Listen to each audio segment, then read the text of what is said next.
அவர்கள் ஆவிக்குரியவைகளை சிந்திக்கிறார்கள். சிந்திக்கிறார்கள். இப்ப பாருங்க. ஓகே, நன்றி. உங்களுடைய ஆர்வத்துக்கு 3 பேர் வாசிக்கிறீங்க. ஒரு ஆள் வாசித்தா ஒரு ஆள் விட்டு கொடுங்க. சரியா? எல்லாருமே ஆர்வத்தோடு வாசிக்கலாம். Right, okay. அன்றியும் மாமிசத்தின்படி நடக்கிறவர்கள் மாமிசத்துக்குரியலை சிந்திக்கிறார்கள், ஆவியின்படி நடக்கிறவர்கள் ஆவிக்குரியலை சிந்திக்கிறார். இப்ப 2 விஷயம் இருக்கிறது, 2 சிந்தனை இருக்கிறது. மாமிச சிந்தனை, ஆவியின் சிந்தனை. இப்ப நாம எந்த சிந்தனை உடையவர்களா இருக்க வேண்டும் என்று வேதத்திலே பார்க்கிறோம். கிறிஸ்துவின் சிந்தை என்று பார்த்தோம். பிலிப்பியர் 2:5 கிறிஸ்துவின் சிந்தை என்று பார்த்தோம். அப்ப 2 சிந்தை இருக்கிறது. இப்ப கிறிஸ்தவர்கள் என்றால் யார்? கிறிஸ்துவுக்குள் இருப்பவர்கள். யார் அவர்கள்? கிறிஸ்துவின் சிந்தை உடையவர்கள். கிறிஸ்துவின் சிந்தையுடையவர்கள். சரியா? ரைட். அடுத்தது பார்க்கிறோம், கிறிஸ்துவின் சிந்தையுடையவர்கள். ரைட். தொடர்ந்து நாம் வாசிக்கும் போது 9வது வசனம் வாசிங்க. 9வது வசனம். தேவனுடைய ஆவி உங்களில் வாசமாய் இருந்தால் நீங்கள் மாம்சத்துக்கு உட்பட்டவர்களாய் இராமல் ஆவிக்கு உட்பட்டவர்களாய் இருப்பீர்கள். கிறிஸ்துவின் ஆவி இல்லாதவன் அவருடையவன் அல்ல. ரைட். தெளிவா சொல்லிட்டுதான். கிறிஸ்துவின் ஆவி இல்லாதவன் கிறிஸ்தவன் இல்ல. அப்ப கிறிஸ்துவின் ஆவி என்றால் என்ன? கிறிஸ்துவின் சிந்தை என்றால் என்ன? கிறிஸ்து சொன்னார், இயேசு சொன்னார், நான் எதையும் சுயமாய் செய்ய மாட்டேன், நான் எதையும் சுயமாய் பேச மாட்டேன். பிதா காண்கிறதை குமாரன் காண்கிறார். பிதா எதை சித்தம் கொண்டாரோ அதை அவர் செய்ய விரும்புகிறார். அப்ப கிறிஸ்து எதற்காக இந்த பூமியில பிறந்தார்? பிதாவின் சித்தத்தை செய்ய. அப்ப ஒரு கிறிஸ்தவன் என்ன செய்ய வேண்டும்? கிறிஸ்துவை பின்பற்றி கிறிஸ்துவின் சிந்தை உடையவனாய், கிறிஸ்துவின் ஆவி உடையவனாய் இருக்க வேண்டும். 9வது வசனம் திரும்ப நான் வாசிக்கிறேன். தேவனுடைய ஆவி உங்களில் வாசமாயிருந்தால் நீங்கள் மாம்சத்துக்கு உட்பட்டவர்களாயிராமல் ஆவிக்கு உட்பட்டவர்களாய் இருப்பீர்கள். கிறிஸ்துவின் ஆவி இல்லாதவன் அவருடையவன் அல்ல. அப்படின்னா கிறிஸ்தவன் இல்லை. அப்போ ஒரு பைபிளை எடுத்துக்கொண்டு ஒரு ஆலயத்துக்கு போவதனால் எல்லாரும் கிறிஸ்தவர்கள் ஆகிவிட முடியுமா? ஒரு பீட்டர், ஜோசப் அல்லது ஜேம்ஸ் என்று சொல்லி ஒரு பெயரை வைத்துக் கொண்டால் எல்லாரும் கிறிஸ்தவர்கள் ஆகிவிட முடியுமா? இல்லை. அப்ப இது மாமிசத்துக்குரிய பார்வை என்ன? ஜோசப் அவர் கிறிஸ்தவர், பீட்டர் அவர் கிறிஸ்தவர். ஓகே, இவர்கள் எல்லாம் பைபிள் எடுத்துக்கொண்டு போகிறார்கள், இவர்கள் வேதக்காரர்கள் என்ற மாமிசத்தின் பார்வை. ஆனா வேதாகம் சொல்லுகிற பார்வை என்ன? கிறிஸ்தவன் என்றால் கிறிஸ்துவுக்குள் இருப்பவன், வேதக்காரன் என்றால் வேதத்தின்படி வாழ்பவன். இதை எப்படி நாம் அடையாளம் காண முடியும்? கிறிஸ்துவின் சிந்தை உடையவர்கள் கிறிஸ்தவர்கள், கிறிஸ்துவின் ஆவி உடையவர்கள் கிறிஸ்தவர்கள். ஓகே, இப்ப நாம இந்த கிறிஸ்துமஸ் காரியத்துக்கு வருவோம். இதே போலத்தான் இந்த கிறிஸ்துமஸ எல்லா இப்போ அரசியல்வாத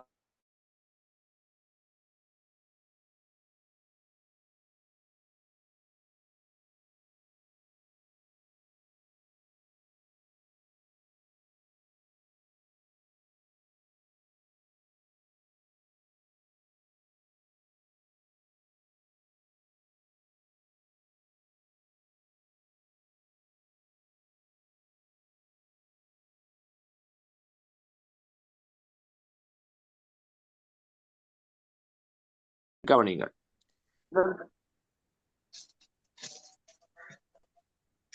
சரி, இந்த இடத்துல நாம் கவனிக்கும் போது இந்த விஷயத்தை இயேசு பிறந்தார், எப்படி பிறந்தார் என்பதை விவரம் இந்த லூக்கா சுவிசேஷம் 1வது அதிகாரம் 2வது அதிகாரத்திலே பார்க்கும்போது எதற்காக பிறந்தார் என்றெல்லாம் பொதுவாக மேலோட்டமாக ஒரு தகவலை பரிசுத்த வேதாகமாகிய கடவுளுடைய ஊடகம் நமக்கு தருகிறது.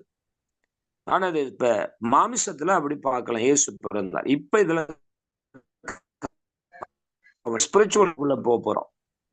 இப்ப நாம சாரி நாம இப்ப ஆவிக்குரிய இப்ப இந்த ஆவிக்குரிய பிரகாரம் பார்க்கறது தான் எல்லாருக்கும் இடிக்குது, எல்லாருக்கும் தக்கிது, எல்லாருக்கும் குத்துது. மாமிசத்தின்படி பார்த்தா யாருக்கும் எந்த பிரச்சனையும் வராது. ஏன்னா எல்லாரும் மாமிசத்துல இருக்கிறதுனால மாமிசத்தை ஏற்றுக்கொள்கிறார்கள். ஆனா மாமிசத்துக்குள்ள இருக்கிறவர்கள் ஆவிக்குரிய காரியத்தை சொல்லும் போது அது அது ஏற்றுக்கொள்ள முடியாம இருக்கு. அது வித்தியாசமா இருக்கு. ஏன்னா நம்முடைய சிந்தையில கிறிஸ்துவின் சிந்தை, ஆவியின் சிந்தை இருக்குமென்னா ஆவிக்குரிய காரியம் கரெக்டா பதிவு செய்திடும். ஆனா நம்ம மாம்சத்துல இருக்கிறனால ஆவிக்குரிய காரியத்தை பதிவு செய்ய நம்முடைய மூளை, நம்முடைய சிந்தை மறுக்குது. அதனால இது முரண்பாடு வருகிறது. இப்ப கவனிங்க, இதை பார்ப்பதற்கு முன்பு யோவான் 8ஆம் அதிகாரத்துக்கு நீங்க போனீங்கன்னா யூதர்களுக்கும் இயேசுவுக்கும் சரியான வாக்குவாதம் நடக்குது. நிறைய என்ன சொல்ற ஆர்கியுமென்ட் நடந்து கொண்டிருக்கு. எதனால எதனால அந்த ஆர்கியுமென்ட் நடக்குது யோசிச்சு பாருங்க. ஆண்டவர் இயேசு ஆவிக்குரிய பக்கமாய் பிதாவினுடைய வார்த்தையை சொல்லுகிறார். ஆனா அந்த யூதர்களும் அந்த இஸ்ரவேல் ஜனங்களும் என்ன செய்கிறார்கள்? மாமிச ரீதியாக அவர்களும் வசனத்தை வைத்துக் கொண்டு அவர்களும் நாங்கள் ஆண்டவருடைய பிள்ளை என்று சொல்லிதான் வாதாடி கொண்டிருக்கிறார்கள். இதுதான் இங்க பிரச்சனை. இப்ப இன்னைக்கு நாங்களும் கூட மாமிசத்துக்குரிய காரியத்தை பேசுவோம் என்றால் அது யாரும் எதிர்க்க மாட்டார்கள். அது எவருக்கும் அது பிரச்சனையே இருக்காது. ஆனா ஆவிக்குரிய காரியத்தை பற்றி பேசும்போது அது பிரச்சனையாகி விடுகிறது. அதுக்காக நாம சத்தியத்தை அறிந்து கொண்டு நம்ம மாமிசத்துக்குரிய காரியத்தை பேச முடியாது. யோசித்து பாருங்கள். இப்ப நான் ஒரு ஒரு ஒரு தெளிவுக்காக நான் இந்த யோவான் 8ஆவது அதிகாரத்தை எடுத்துக்கொள்ளுங்கள். அதுக்கு அந்த பகுதியை பார்ப்போம். கவனிங்க, யோவான் 8ஆவது அதிகாரத்துல நீங்க பாத்தீங்கன்னா ஸ்தோத்திரம், ஹல்லேலூயா. கவனிங்க, வாசிக்கலாம். 42வது 8ஆவது அதிகாரம் 42வது வசனம் வாசிங்க. இயேசு அவர்களை நோக்கி, தேவன் உங்கள் பிதாவாய் இருந்தால் என்னிடத்தில் அன்பாய் இருப்பீர்கள். ஏனெனில் நான் தேவனிடத்தில் இருந்து வந்திருக்கிறேன். நான் சுயமாய் வரவில்லை, அவரே என்னை அனுப்பினார். பாருங்கள், இப்ப இதுதான் பிரச்சனை. அவர்கள் என்ன சொல்லுகிறார்கள்? இப்ப யூதர்கள் என்ன சொல்லுகிறார்கள்? இஸ்ரவேலர்கள் என்ன சொல்லுகிறார்கள்? வாசிக்கலாம். 39வது வசனம்.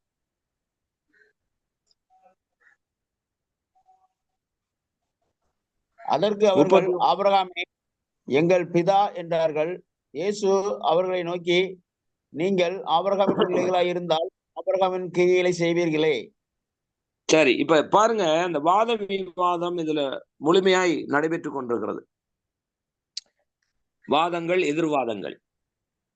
சரியா? இயேசு ஒன்று சொல்லுகிறார், அவர்கள் ஒன்று சொல்லுகிறார்கள். இதுதான் இன்னைக்கு ஆவிக்கும் மாமிசத்துக்கும் விரோதமான போராட்டம். ஆவிக்குரிய பிரசங்கம், ஆவிக்குரிய வார்த்தைகளை, ஆவிக்குரிய வெளிப்பாடுகளை வசனத்திலிருந்து சொல்லும் போது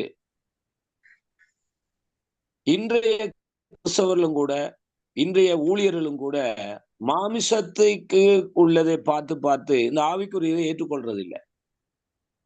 அப்ப உண்மையான சத்தியத்தை சொல்றவங்களுக்கு நிறைய போராட்டம் இருக்கு. உண்மையை சொல்றவங்களுக்கு நிறைய பிரச்சனை இருக்கு. ஏன்னா இயேசுவுக்கே அது இருந்தது, சீசர்களுக்கு இருந்தது, மிஷினரிகளுக்கு இருந்தது. இன்றைக்கும் ஆண்டவருடைய வார்த்தையை உண்மையா சொல்லுகிறவர்களுக்கு நிறைய பிரச்சனை இருக்கு. என்ன காரணம்? ஆவி மாமிசத்துக்கு உரமாய் போராடுகிறது. கவனிக்கிறீங்களா? சரி, இந்த இடத்துல அந்த போராட்டம் எதற்காக வருகிறது? இயேசு என்ன சொல்லுகிறார்? இயேசு 42 நான் வாசிக்கிறேன். இயேசு அவர்களை நோக்கி, தேவன் உங்கள் பிதாவா இருந்தால் என்னிடத்தில் அன்பா இருப்பீர்கள். அப்ப இவர்கள் யூதர்கள் என்ன சொல்றாங்க? ஆபிரகாம் எங்களுக்கு பிதா, தேவன் எங்களுக்கு பிதா என்று சொல்லுகிறார்கள். ஆனா இயேசு சொல்ற, இல்ல இல்ல, நீங்க ஆபிரகாமுடைய பிள்ளை இல்ல, நீங்க தேவனுடைய பிள்ளை இல்லை என்றார். இதுதான் பிரச்சனை. ஆனா அவர்கள் என்ன நினைச்சு கொண்டிருக்கிறார்கள்? அவர்கள் நினைத்துக் கொண்டிருப்பது என்ன? நாங்கள் ஆபிரகாமுடைய பிள்ளைகள், எங்களுடைய நாங்க வழிபடுற பிதா தேவனாயிருக்கிறார், பரலோகத்தின் தேவனாயிருக்கிறார், அவர்கள் நினைத்துக் கொண்டிருக்கிறார்கள். ஆனா இயேசு வெளிப்படுத்துகிறார் என்ன? அவர்கள் மாமிசத்தில் அப்படி நினைக்கிறார்கள். இயேசு ஆவிக்குள் இருந்து சொல்றார் என்ன? இல்ல, நீங்க ஆபிரகாம் பிதான்னு சொல்ல வேண்டாம், நீங்கள் பரலோகத்தின் தேவனை பிதா என்று சொல்லாதீங்க, உங்களுடைய பிதா வேற. 41வது வசனம் வாசிங்க. 41வது வசனம். நீங்கள் உங்கள் பிதாவின் கிரியைகளை செய்கிறீர்கள் என்றார். அதற்கு அவர்கள், நாங்கள் வேசித்தனத்தினால் பிறந்தவர்கள் அல்ல, ஒரே பிதா எங்களுக்கு உண்டு, அவர் தேவன் என்றார்கள். இதுதான் பிரச்சனை. இயேசு சொல்ற பிதா வேற, இவர்கள் சொல்ற பிதா வேற. ரெண்டும் ஒன்றா இருந்தா 2 பேரும் இணைஞ்சிருப்பாங்க. அப்ப ஏன் இன்னைக்கு ஆவிக்கும் மாமிசத்துக்கும் போராட்டம்? எல்லாரும் ஆவிக்குரியவர்கள் தான் எல்லாரும் ஒற்றுமையா இருப்போம். எதுக்கு பிரச்சனை? எதுக்கு போராட்டம் வருது? ஏன் வசனத்தை சொன்னா கோபம் வருது? ஏன் வசனத்தை சொன்னா ஏற்றுக்கொள்றது இல்லை? யார்? கிறிஸ்தவர்கள். ஆனா அந்நியர்கள் கூட ஏற்றுக்கொள்வார்கள். ஓ அப்படி இருக்கா? ஏன்னா அவங்களுக்கு தெரியாது. அவர்கள் கவனம் எடுக்கிறார்கள். ஓ அப்படியா? நடுங்குகிறார்கள். ஓ தெய்வம்னா கொஞ்சம் ஏதோ தெரியுதோ தெரியல, அவங்களுக்கு பயம் இருக்கு. ஆனா வேதத்தை வாசிக்கிற, வேதத்தை தூக்கி கொண்டு போகிறவர்கள், கிறிஸ்தவர் என்று சொல்லுவர்களுக்கு தேவனுடைய பயம் இல்லை. ஏன்னா ஆவிக்குரிய பக்கம் தெரியுது இல்ல. தாங்கள் போகிற எங்க போகிறோம், நாம என்ன செய்யறோம்னு தெரியாது. அதே போலதான் இந்த யூதர்கள் இருந்தார்கள். ஆனா இயேசு போராடுகிறார் அவர்களோடு. அந்த போராட்டம் எது போராட்டம் எப்படிப்பட்ட போராட்டம் நீங்க யோசிச்சு பாருங்க. வாசிக்கலாம் 40வது வசனம். 40வது வசனம். தேவனிடத்தில் கேட்டிருக்கிற சத்தியத்தை உங்களுக்கு சொன்ன மனுஷனாகிய என்னை கொல்ல தேடுகிறீர்கள். ஆபிரகாம் இப்படி செய்யவில்லையே. ரைட். இப்ப என்ன, கொலை செய்யற அளவுக்கு பிரச்சனை நடந்துட்டு இருக்கு. பிடிச்சு பிரச்சனை நடந்துட்டு இருக்கு. கொல்ற அளவுக்கு வேகம் அங்க நடந்துகிட்டு இருக்கு. என்ன காரணம்? இயேசு என்ன சொன்னார்? அவனோட பொருளை திருடினாரா? அல்ல யாருக்கும் அடிச்சாரா? யாரையும் தேவையில்லாம கெட்ட வார்த்தை பேசினாரா? என்ன சொன்னார்? அவர் சத்தியத்தை சொல்றாரு ஐயா, உண்மையை சொல்றார். வேற ஒண்ணுமே அவர் சொல்ல இல்லை. என்ன சொல்றார்? அவர் சொல்லுகிற உண்மைதான் சொல்றார். அவர் 29வது வசனத்தை வாசிங்க. என்னை அனுப்பினவர் என்னுடனே கூட இருக்கிறார். பிதாவுக்கு பிரியமானவைகளை நான் எப்பொழுதும் செய்கிறபடியால் அவர் என்னை தனியே இருக்க விடவில்லை என்றார். சரி, கவனிங்க. அப்ப இயேசு யாரை அடையாளப்படுத்துகிறார்? நான் பிதாவோடு இருக்கிறேன், நான் சத்தியத்துக்குள்ள இருக்கிறேன், நான் சத்தியத்துல பிறந்தேன், நான் சத்தியத்துல வளர்ந்தேன், சத்தியத்தில் வாழ்ந்து கொண்டு இருக்கிறேன். ஆனா யூதர்கள், வேதத்தை வைத்திருக்கிறவர்கள், ஆலயத்துக்கு போய் ஆராதனை செய்கிறவர்கள், அவர்களும் வேதத்தை வாசிக்கிறார்கள், வேதத்தை கற்றுக் கொடுக்கிறார்கள், ஆலயத்துக்கு போகிறார்கள், ஆராதனைகள் செய்கிறார்கள். ஏன் இயேசுவோட பிரச்சனை? ஏன் இயேசுவை கொலை செய்கிறார்கள்? கொலை செய்யற அளவுக்கு போகுதுங்க பாருங்க. இதுதான் நம்ம கவனத்தில் எடுக்கணும். இதுதான் ஆவி மாமிசம். இப்ப இன்றைக்கு இதே போராட்டம் நடைபெற்றுக் கொண்டிருக்கிறது. வேதத்திலிருந்து உண்மையாய் தேவனுடைய வெளிப்பாட்டை பெற்று, இந்த வெளிப்பாடுகளை வேதத்திலிருந்து வெளிப்பாடு, தங்களுடைய இஷ்டத்துக்கு சொல்ற வெளிப்பாடு எல்லாம் அதெல்லாம் ஓகே, யாருக்கும் பிரச்சனை இல்லை, அதை ஏற்றுக்கொள்வாங்க.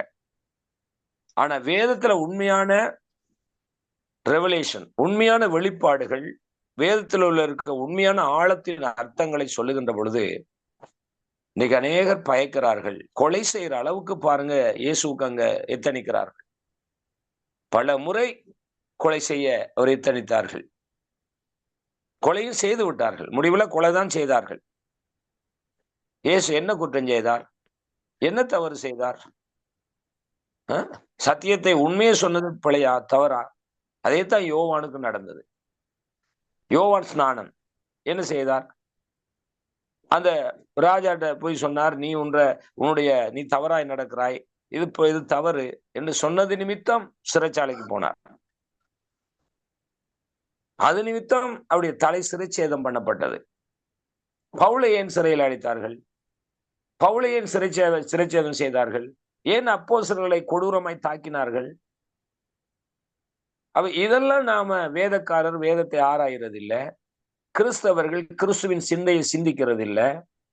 எழுந்தமான போக்குல கிறிஸ்து பிறந்தா நாங்கள் கிறிஸ்துமஸ் கொண்டாடுறோம், ஆட்டம் பாட்டம் கொண்டாட்டம் என்று இன்னைக்கு உலகம் போய்கொண்டிருக்கு. சரி, உண்மையான கிறிஸ்துமஸ் எது? இயேசு பிறந்து இப்ப இந்த வாசித்தமே 1:38, லூக்கா 1:38 இப்ப ஸ்பிரிச்சுவல் காரியத்தை பார்க்க போறோம், ஆவிக்குரிய காரியத்தை பார்க்க போறோம். இதுவரைக்கும் நம்ம மாம்சத்துக்குரிய காரியத்தை பார்த்தோம். இப்ப ஆவிக்குரிய காரியத்தை பார்க்க போறோம், கவனிங்க. அந்த 38 அதுக்கு மறியால், லூக்கா 1:38 அதுக்கு மறியால், இதோ நான் ஆண்டவருக்கு அடிமை, உம்முடைய வார்த்தையின்படி எனக்கு ஆக கடவுது என்றார். அப்பொழுது தேவதூதன் அவரிடத்தில் போய்விட்டான். இப்போது கவனிங்க, இப்ப இயேசுவை மரியாள் தன்னுடைய வயிற்றிலே சுமந்தார்கள் என்று பார்க்கிறோம். இயேசுவை மரியாள் பெற்றெடுத்தார்கள். இயேசு பிறப்பு தான் கிறிஸ்துமஸ் என்று இந்த உலகம் எல்லாம் கொண்டாடப்படுகிறது. இது நடந்து முடிந்த வரலாறு. இது இனி நடக்க போகிற ஒன்றல்ல, நடந்து முடிந்தது. இனி இயேசு மனுஷனா வந்து பிறக்க போறது இல்லை. அப்ப இயேசு யார்? முதலாவது இயேசு யார்? இத நாம இதுல ஆவிக்குரியவர்கள் ஆவிக்குரிய பிரகாரம் சிந்திக்கணும். இயேசு யார்? மனிதனாய் பிறந்த இயேசு இன்னைக்கு மனிதனாய் இல்லை. அப்ப இன்னைக்கு யாரா இருக்கிறார்? இன்னைக்கு யாரா இருக்கிறார் என்று சொல்லி நீங்கள் பார்த்தால், இன்னைக்கு இயேசு குழந்தையாய் இல்ல. இயேசுவை வளர்ந்த ஆவிக்குரிய கிறிஸ்தவர்கள் குழந்தையாய் கொண்டாடக்கூடாது. ஏனென்றால் அவர் 2025 ஆண்டுக்கு முன்பு அவர் மனிதனாய் பிறந்தது உண்மை. ஆனா டிசம்பர் 25 இல்ல.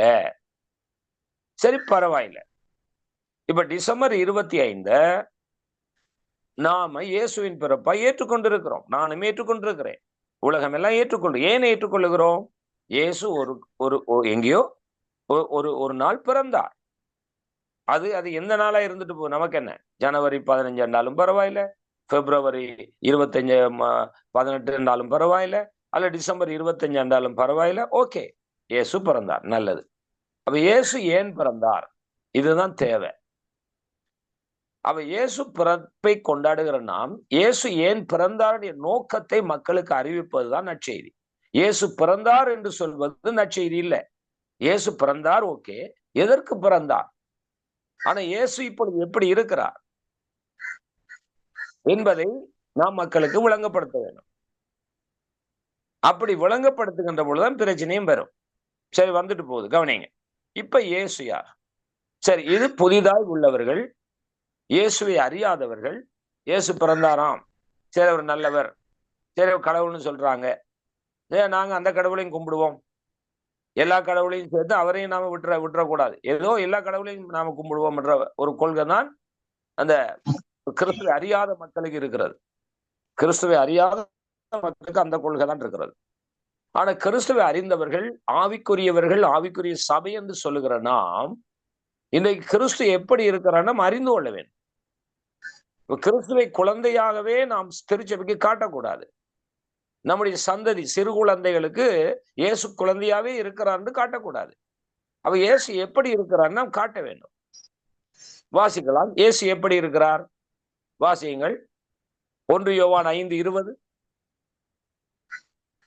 1 யோவான் 5ஆம் அதிகாரம் 20வது வசனம்.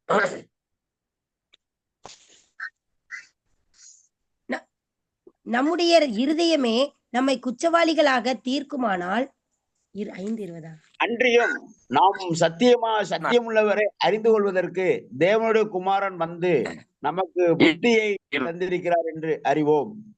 அவருடைய குமாரனாக இயேசு கிறிஸ்து எனப்பட்ட சத்தியமுள்ளவருக்குள்ளும் இருக்கிறோம். இவரே மெய்யான தேவனும் நித்திய ஜீவனுமா இருக்கிறார். ஆமென். இப்ப இயேசு யார்? இப்ப எல்லாருக்கும் புரியுதா, விளங்குதா?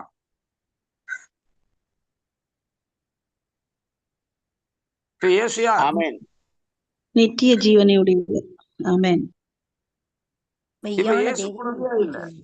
அப்ப நீங்க இயேசு குழந்தைய இப்ப அறிமுகப்படுத்த கூடாது, தவறு, அது சத்தியம் இல்லை. ஆமென். இப்ப இதை நான் சொன்னா கிறிஸ்தவர் கல்லறிவார்கள். இயேசுக்கு என்ன நடந்தோ அதான் எனக்கு நடக்கும். ஆனா பரவாயில்ல, சத்தியத்தை தானே சொல்லி கொடுக்கணும். யோசிச்சு பாருங்க, இயேசு யாரா இருக்கிறார்? திரும்ப அந்த வசனத்தை கிளியரா வாசிங்க. 1 யோவான் 5:20. அன்றியும் சத்தியமுள்ளவரை அறிந்து கொள்வதற்கு தேவனுடைய குமாரன் வந்து நமக்கு புத்தியை தந்திருக்கிறார் என்றும் அறிவோம்.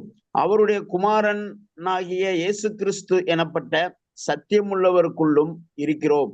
இவரே மெய்யான தேவனும் நித்திய ஜீவனுமா இருக்கிறார். அவ சும்மா குழந்தையா காந்தி மகாத்மா பிறந்தது போல, புத்தர் பிறந்தது போல, முகமது நபி பிறந்தது போலயா இயேசுவை நாம் காண்பிக்க முடியும்? யோசிச்சு பாருங்க. இல்லை, அது எவ்வளவு தவறு என்பது கிறிஸ்தவனுக்கு தெரியாம இருக்கு தெரியுமா?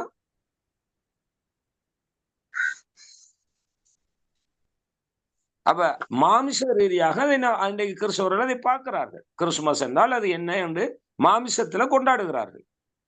ஆனா ஆவிக்குரியவன் ஆவிக்குரியலை நிதானிக்கிறான் அர்த்தம் இல்லை. இன்னைக்கு இயேசு யாரா இருக்கிறார்? அந்த கடைசி பகுதியை சொல்லுங்க, வாசிங்க பிரதர். கடைசி பகுதி. மெய்யான தேவன், இவரே மெய்யான தேவனும் நித்திய ஜீவனுமா இருக்கிறார். அப்ப இதுக்கு மேல இப்ப இயேசு யார்? இப்ப நித்திய ஜீவன். இப்ப தொட்டில கட்டி வச்சு ஆட்டி கொண்டு தூங்க வைக்கிறதா இயேசு? இப்ப இயேசு மெய்யான தேவன் என்று சொல்லப்பட்டிருக்கிறது. அப்ப இயேசு யார்? அவர் மனிதனாய் பிறந்தது உண்மைதான். ஆனா இன்றைக்கு அவர் மனிதனா இல்ல. 33.5 ஆண்டு காலம் அவர் மனிதனாய் இருந்தார், உண்மை. அது எதுக்கு வந்தார்? இருளிலே உள்ள மக்களை வெளிச்சத்தண்டையிலே கொண்டு வர, பொய்யிலே வாழ்ந்த மக்களை சத்தியத்துக்குள் கொண்டு வர, பிசாசு கையிலே உள்ள மக்களை தேவனுடைய பட்சமாய் கொண்டு வர. இதுக்குத்தான் இயேசு மனிதனாய் பிறந்தார். இதுக்குத்தான் இயேசு பிறந்தவர். அப்படியே பிறந்து இன்னும் தொட்டில மெத்தையில படுத்து கொண்டிருக்கல, அவர் வளர்ந்தார். 30வது வயதுல ஞானசானம் பெற்றார். ஞானசானம் பெற்று 30வது வயதிலிருந்து 33.5 வயது வரைக்கும் அவர் பிதாவின் சித்தத்தை செய்தார். அவர் இருந்த காலம் 33.5 வயது. பிதாவின் சித்தத்தை அவர் செய்தார். பிதாவின் சித்தத்தை செய்து பிதாவின் சித்தத்தை நிறைவேற்றி அவர் கல்வாரியிலே மரித்தார். பாவிகளுக்காக இரத்தம் சிந்தினார். இரத்தம் சிந்தப்பட்ட இயேசு, மரித்த இயேசு 3ஆம் நாள் உயிரோடு எழுந்தார். உயிரோடு எழுந்தவர் திரும்ப மரிக்கவில்லை, திரும்பவும் பூமியிலே மனிதனாய் வாழவில்லை. அவர் பரமேறி சென்றார். இன்னைக்கு பரத்திலே பிதாவின் வலது வருஷத்திலே வீற்றிருக்கிறார்.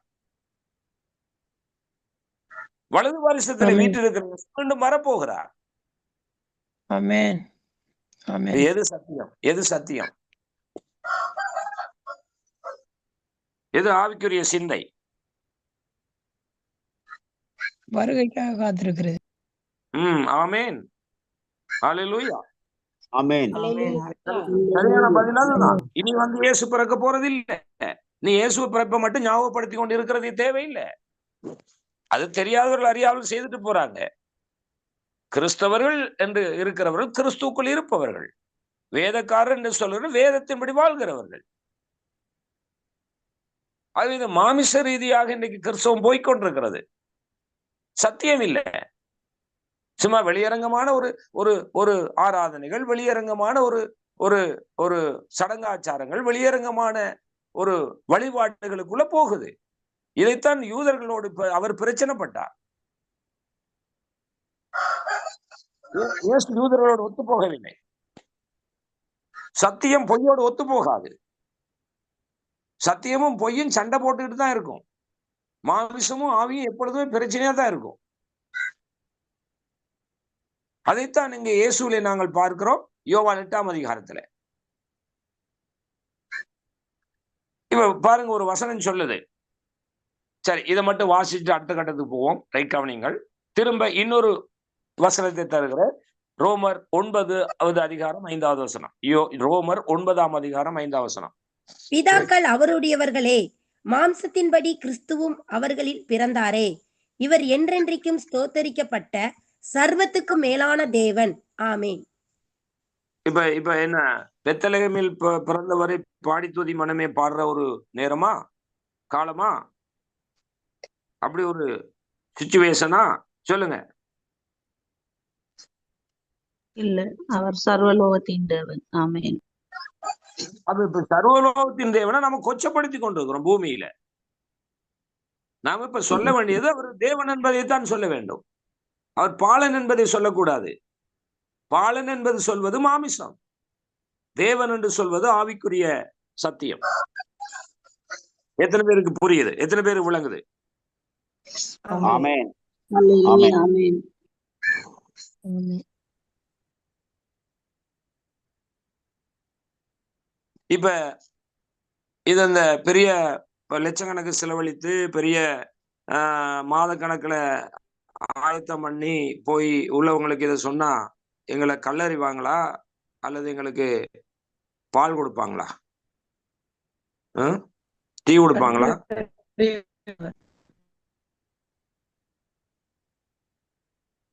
யோசிச்சு பாருங்க. பகைக்கப்படுவோம். பைபிள் சொன்னீங்க எல்லாராலும் பகைக்கப்படுவீர்கள், உங்களை நிந்தித்து அவமானப்படுத்துவார்கள், உங்களை ஆலோசனை சங்கத்துக்கு கொண்டு போவார்கள். ஏன்னா பச்சை மரத்துக்கு இப்படி செய்தா பட்டை மரத்துக்கு எப்படி செய்ய மாட்டாங்க? இருக்கா இல்லையா? வாசிச்சிருக்கீங்களா இல்லையா? இயேசுவையே எதிர்த்து இயேசுக்கே எதிராக கல்லறிந்தால், இயேசுவையே கொலை செய்தால், சத்தியத்தை பேசுகிற எல்லாருக்கும் இதுதான் நடக்கும். ஆனால் பரலோகத்துல பலன் மிகுதியா இருக்கும். ஆமென். ஆமென். அல்லேலூயா. இந்த வாழ்க்கையில சரி நிந்திக்கப்படுவோம், கல்லறியப்படுவோம், கொலை செய்யப்படுவோம், அவமானப்படுத்தப்படுவோம், போகட்டும். ஆனா சத்தியத்துல நிலைத்திருப்போம். நாம சத்தியத்தின் பக்கமாயிருப்போம். இயேசு யார்? வார்த்தையாக உள்ளவன். அவர் மரியாள் எதை சுமந்தார்கள்? இயேசுவை.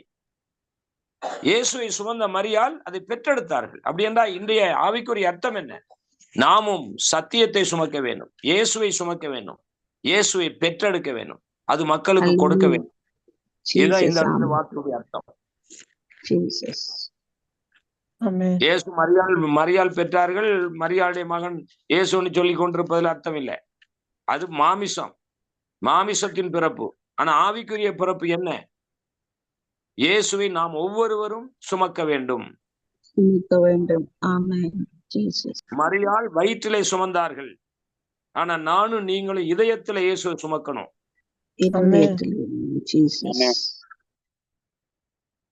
ஹல்லேலூயா.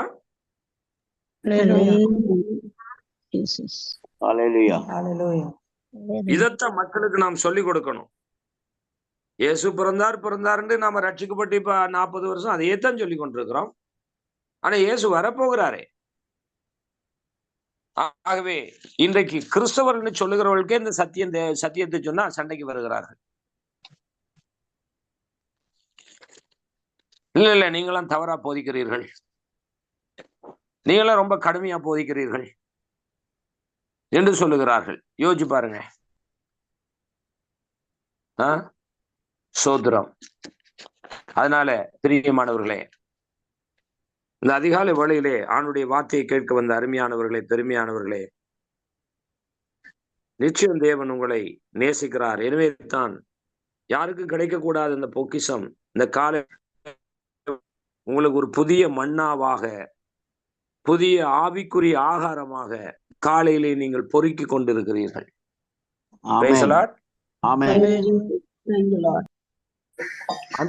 அந்த இஸ்ரவேல் ஜனங்களுக்கு தேவன் மன்னாவை கொடுத்தார். அவர்கள் வாழ்வதற்காக மன்னாவை கொடுத்தார்.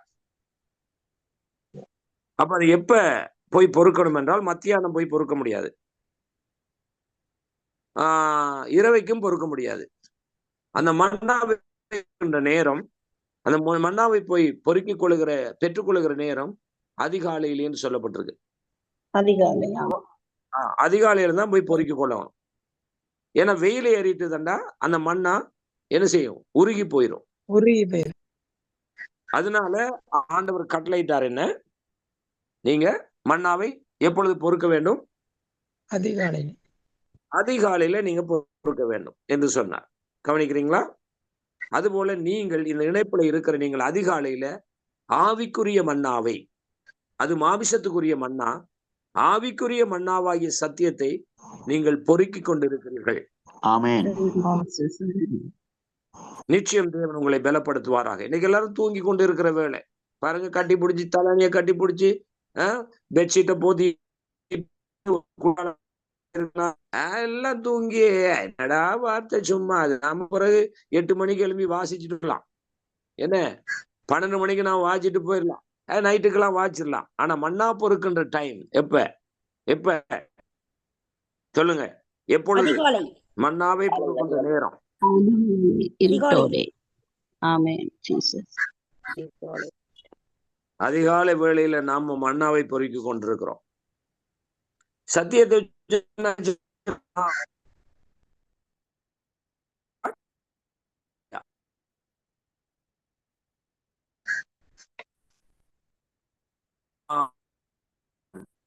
மத்தேயு 5வது அதிகாரம்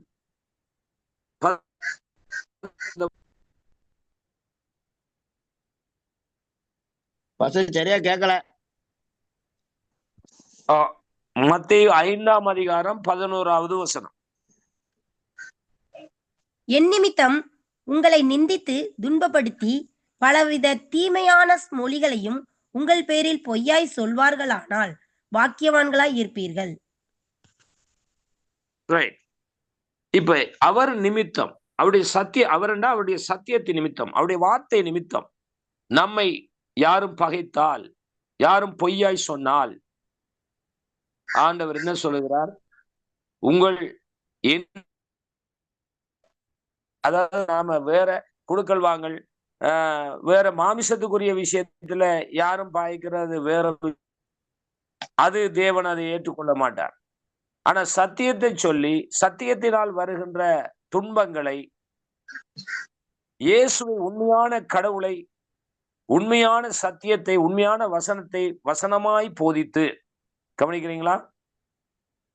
நமக்கு துன்பம் வேதனை, நம்மை யாரும் கஷ்டப்படுத்தினா வேதம் சொல்லுது, என் நிமித்தம் உங்களை நிந்தித்து துன்பப்படுத்தி பலவிதமான தீமையான மொழிகளை, குற்றச்சாட்டுகளை உங்கள் பேரில் பொய்யாய் சொல்வார்களானால் பாக்கியவான்களாய் இருப்பீர்கள். ஆமென். ஆமென். 12வது வசனம் நான் வாசிக்கிறேன். சந்தோஷப்பட்டு களிகூறுங்கள், பரலோகத்தில் உங்கள் பலன் மிகுதியாய் இருக்கும். உங்களுக்கு முன்னிருந்த தீர்க்கதரிசிகளை அப்படியே துன்பப்படுத்தினார்கள். எல்லாரும்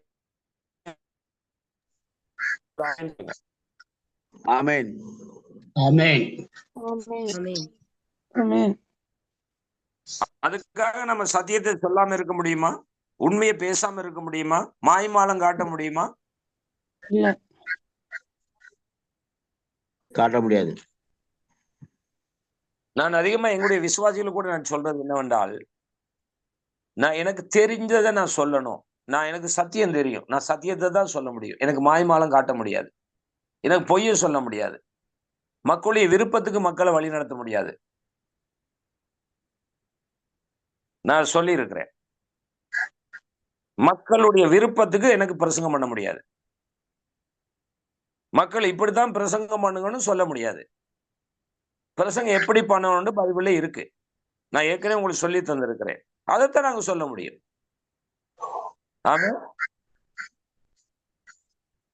பைபிள் சொல்லுது, இயேசு சொல்லுகிறார், சத்திய வாசகன் எவனும் என் சத்தத்துக்கு செவி கொடுக்கிறான். சத்திய வாசகன் எவனும் என் சத்தத்துக்கு செவி கொடுக்கிறான். அப்ப சத்திய வாசகன் இல்லாதவன் பகைப்பான். அவன் பயக்கிறான் என்று நாம சொல்லாம இருக்க முடியாது.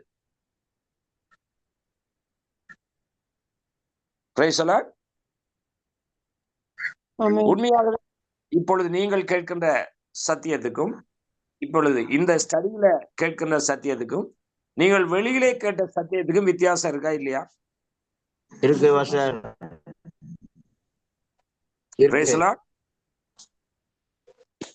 ஆமென். சத்தியத்தை சத்தியமா நாம் போதிக்க வேண்டுமே. ஓகே, சரி, இப்பொழுது கவனிங்கள். அப்ப நாம மரியாள் இயேசுவை வயிற்றிலே சுமந்தார்கள். அப்ப நாமும் திரும்ப லூக்கா 1:38 வரும்போது முதலாவது அவர் சொல்லுகிறார் பாருங்கள், அதற்கு மரியாள், இதோ நான் அடிமை, ஆண்டவருக்கு அடிமை. இன்னைக்கு எத்தனை பேர் நான் வசனத்துக்கு அடிமை என்று ஒப்பு கொடுக்குறீங்க? ஆண்டவருக்கு எத்தனை பேர் அடிமை என்று ஒப்பு கொடுக்குறீங்க? நான் சத்தியத்துக்கு அடிமை, நான் தேவனுக்கு அடிமை, நான் பொய்க்கு அடிமை இல்லை. அப்படி என்றால் சத்தியத்தின் வழியில நடக்க சத்தியத்தை நீங்கள் அறிந்து கொள்ள வேண்டும். சத்தியத்தை ஆராய்ந்து அறிந்து கொள்ள வேண்டும். எது சத்தியம், எது பொய் என்று நீங்க தெரிந்து கொள்ளணும். ஆகவே நாம் இயேசுவை இதயத்திலே நாமும்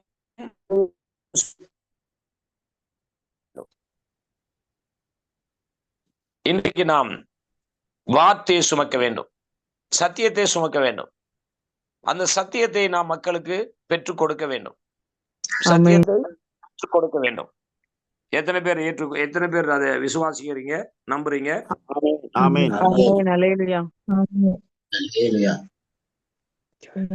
அதனால முதல் நீங்கள் சத்தியத்தை பெற்றுக் கொள்ளுங்கள். சரி, பாருங்கள், ஒரு வசனம் இப்படி வாசிக்கலாம். யோபுவின் புத்தகம் 23ஆம் அதிகாரம் 12வது வசனம்.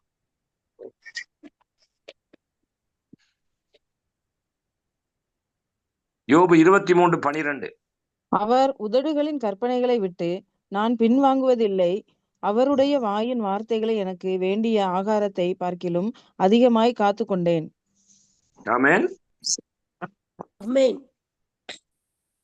அவருடைய வார்த்தையை நம்ம எப்படி காத்து கொள்ளணும்? இந்த காதுல கேட்டு அந்த காதுல விட்டுட்டு போகலாமா? இதுக்கு என்ன நடந்து கொண்டிருக்கிறது? வார்த்தைகளை கேட்கிறோம், அந்த காதுல விட்டுட்டு போயிடுறோம், அங்கே வார்த்தைகளை மறந்துடுறோம். அதுக்கு பிறகு போனா உலக கதை, உலக பேச்சு, உலக காரியம், போட்டி பொறாமைகள், குறைகள், குற்றங்கள் பேசுறதுதான்.